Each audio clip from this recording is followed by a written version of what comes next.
Сунатулло бо таҷрибаи 2 соли машқу муҳорибаҳо дар майдон шикасту бохте нагирифтааст.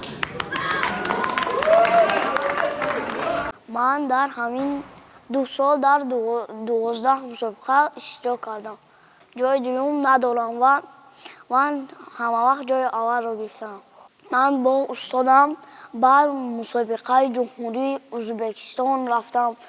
Ман дар он мусобиқа сазовори ҷои аввал шудам.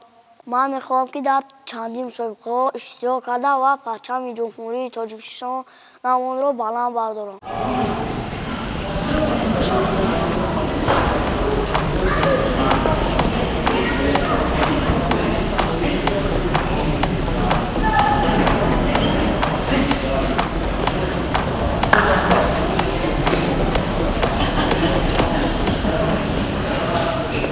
Назиреев Сунатулло, Холимирзоев Ҳабибулло, Холимирзоев Амрулло ҳар сеё яке аз беҳтарин варзишгарони на танҳо шаҳри Ҳисор, балки дар тамоми ҷумҳурӣ беҳтаринанд. Дар синну соли худашону дар веси худашон, дар вазни худашон.